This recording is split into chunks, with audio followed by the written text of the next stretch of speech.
मी सांगितलं ना अगोदरच, मी घाबरत कोणालाच नाही म्हणून. घाबरायचं नाही, फक्त आता लिंक जी जोडायला चाललेली आहे, येऊ दे आता 1-2 दिवसात 3 दिवसात येणार. मी सांगितलं ना, आका 100% 302 मध्ये सुद्धा आहे बरं का. आकांच्या आदेशाशिवाय होत नाही. आणि कोणाच्या मोक्याच्या जमिनी दिसल्या की डायरेक्ट ही आमचीच म्हणायची. आणि 200 रुपयाची वस्तू असली की म्हणायची द्या 20 रुपयाला, नाही दिली तर लगेच तिथं हे आमचीच म्हणायचं. ही इतकं वागणं वाईट असतंय काय? पण पालकमंत्र्यांच्या बाबतीत मी म्हणलं ना, माझी पालकमंत्र्यांच्या बाबतीत की त्यांना एखादा मित्र शिल्लक राहिलाय का? त्यांच्या जवळचे कोण माणसं जवळ राहिले? आणि जे खासदार झाले ते बी त्यांचेच मित्र होते ना, सख्या भावासारखे राहत होते. कसं काय गेले ते दुसऱ्या पक्षात? याचं अंतर्मनाला कुठंतरी विचार करो. थोडस मला वाटतं अंदर खुद के झाके जरा बघावा ना, की परळी तालुक्यातल्या लोकांनी बीड जिल्ह्यात सगळीकडे जमिनी कसं काय घेतल्या आणि शेतकऱ्यांच्या जमिनीवर मी विमा भरण्याची हिंमत केली. तुमची जमीन आहे, मी विमा भरतोय, तुम्हाला माहितच नाही. आणि नंतर हे जेव्हा बीड जिल्ह्यामध्ये सक्सेस झालं, मग हे धाराशिवकडे वळले, मग आता परभणीकडे वळले. जालना जिल्ह्यातल्या काल काही शेतकऱ्यांचा फोन आलेत मला. जालना जिल्ह्यातही हे 20-25 हजार हेक्टरकडे सरकते. आणि माननीय मुख्यमंत्र्यांनी जाहीर केलंय सखोल चौकशी करू. उद्याच्याला हे बघा, परळी तालुक्यातले 22 CSC सेंटर धाराशिव जिल्ह्यामध्ये सुद्धा विमा भरतात. 22 CSC सेंटर परळी तालुक्यातलेच बीड जिल्ह्यातले 10,000 हेक्टरवर भरतात. आणि 22 एक रामनगर तांडा म्हणून एकच CSC सेंटर आहे, त्यांनी 40,000 हेक्टरचा विमा भरलाय परभणी जिल्ह्यामध्ये. आणि हे लावलंय काय? आणि जालना जिल्ह्यामध्ये मी आता काल फोन आला माझ्याकडे, त्या व्यक्तीचा मोबाईल नंबर आणि ते देतो तुम्हाला. मात्र हे कोणा कशा आज त्यांना मी बोलवलंय, मी लग्नाला जाणार आहे नाका त्यांच्या आता. मात्र यात कुणाला पाठीशी घातलं जाते आणि हे नेमकं कशा पद्धतीने चालतंय आणि ह्याला वरद हस्त कोणाचा आहे, पाठबळ कोणाचं आहे? कोणाचे? मी म्हणलं ना, संजय सिंगानी यांनी, राज कुंद्रा नाही, मलाच माहित नव्हतं ते. माझं बी कधी कधी असं होतंय. त्यामुळे ते संजय सिंगानी या नाव येतं गजनी पिक्चर मधलं आमिर खानचं. ते झालेलं आहे. मी 2023 ते 2024 पर्यंत कोण कृषी मंत्री होते हे मला आठवत नाही. आता कृषी मंत्री मला वाटतं कोकाटे साहेब झालेत ना सिन्नरचे. आणि पहिले जे होते ते मला आठवत नाही. शक्यतो तुम्हाला जर आठवत असतील तर त्यांचं नाव घेऊन टाका तुम्ही, माझं काय म्हणणं नाही. सभागृहात मी त्यांचं नाव घेतलं नाही, कारण 35ची नोटीस मी दिली नव्हती. हे कुणाच्या आशीर्वादाने चालतंय? उद्या समजा माननीय मुख्यमंत्र्यांचा मतदारसंघ हा नागपूर शहरातला आहे.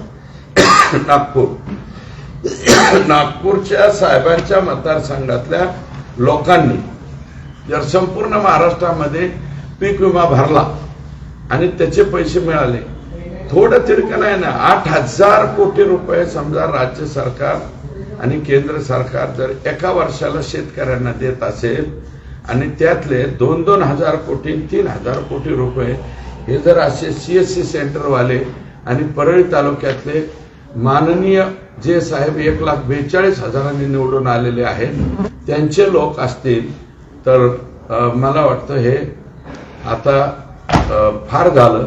आणि हे तुमच्या पोर्टलवर याद्या टाका एवढी माझी विनंती आहे. तुम्हाला ती PDF देतो, मला त्यातलं लय कळत नाही पण ते देऊन टाकतो तुम्हाला. अण्णा, तुम्ही दरवेळेस छोटा आका मोठा आका कुठल्याही आकाचं नाव घेत नाही, घाबरता? मी सांगितलं ना अगोदरच, मी घाबरत कोणालाच नाही म्हणून. घाबरायचं नाही, फक्त आता लिंक जी जोडायला चाललेली आहे, येऊ दे आता 1-2 दिवसात 3 दिवसात येणार. मी सांगितलं ना, आका 100% 302 मध्ये सुद्धा आहे बरं का. आकांच्या आदेशाशिवाय होत नाही.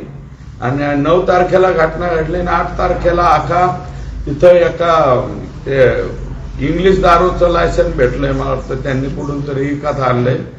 72 का काय बिअर बार आहेत त्या केज मध्ये. त्या सगळ्यांचा खोटा उपटायसाठी त्यांनी ते आणलं, अग्रीमेंट केलंय. त्याची प्रत सुद्धा माझ्याकडे आली आकांच्या याची. आणि मला वाटतं इथं काहीतरी जमिनी कोणाच्या शेतकऱ्याच्या न मोजता हे आता काहीतरी चाललंय रिसॉर्ट का काहीतरी. आता जाता जाता जरा बघा, याच्यानंतर ते काय म्हणतात आपला मांजरसोबा फाट्यावर बीडला जाताना तुम्ही काही मस्साजोगला जाताना डाव्या बाजूला जरा रिसॉर्ट कोणाचं चाललंय, कोणाच्या जागेवर चाललंय, तिथले शेतकरी टाव फोडतायत की बाबा आमची जमिनीवर तुम्ही बांधकाम कसं काय करायला लागले. नाही म्हणजे ही आमची जमीन आहे. आणि ते बीडचा तहसीलदार कोण आहे त्याला जाऊन विचारा ना तुम्ही, त्यांच्याकडे तक्रार आलेली आहे. बीडचे तहसीलदार काय झोपा काढतात महसूलचे. तुमची जमीन आहे त्याच्यावर मी रिसॉर्ट बांधायला चालू करायचं आणि शेतकऱ्याच्या जमिनीच्या दुसऱ्यांचाच ते काय मुरुम करायचं आणि स्वतःच्या शेतात नेऊन टाकायचं. अरे हे वागणं कुठनं झालंय बाबा, हे काय याला काही लिमिटेशन आहेत का नाही. आणि ते दुबे प्रकरण जे आहे ते दुबे प्रकरणामधला आरोपी कोण दाखवलाय, नाही हो दर आहे उंबरकर का हेवरकर का काय त्याचे डायरेक्ट आताच आहेत मेन त्याचे. आणि किती लाखात मिटलंय काय मिटलंय ते बी मला आलंय. येणार आहेत ते लोक मला भेटायला. आणि ज्यांनी परळी शहर सोडलंय त्यांची बी यादी तुम्हाला उद्यापर्यंत देतो. परळी शहर सोडून गेलेत ते.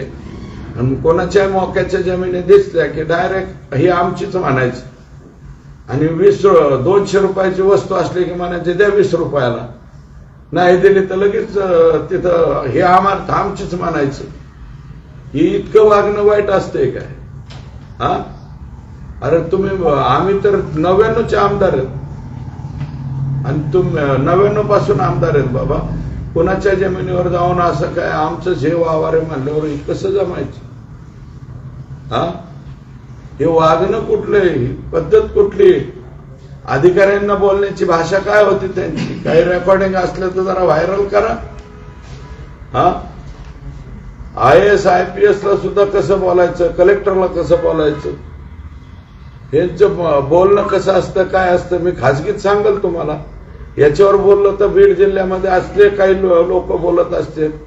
पण पालकमंत्र्यांच्या बाबतीत मी म्हणलं ना, माजी पालकमंत्र्यांच्या बाबतीत की त्यांना एखादा मित्र शिल्लक राहिलाय का.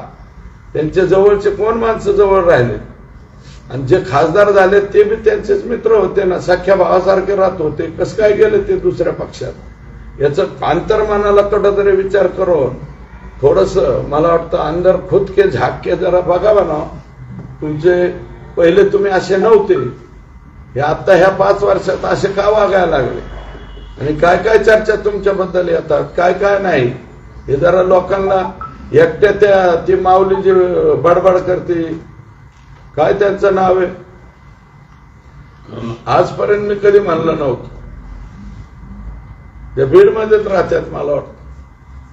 हा आणि पिस्तुलाच्या लायसनीला शिफारशी कोणाच्या आहेत.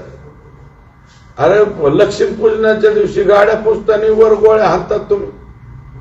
आणि बापाचं लायसन आणि पोरगा पिस्तूल लावतोय. काय चाललंय या बीड जिल्ह्यामध्ये. हा आणि हे लायसन कोणी दिले त्यांना, रद्द करावेत. आणि त्यांच्या माधव जाधवचं काय दोष होता. माधव जाधवच्या क्लिपा बघितल्या नाही का तुम्ही. नमिता मंडळाचं मतदान कशामुळे कमी झालं. माधव जाधवला रटून हाणले आणि गोळ्या. ते पोलिसांना काय भाषेत बोलतोय ते बारका पोरगा. मीडियाला दिसत नाही तुम्हाला.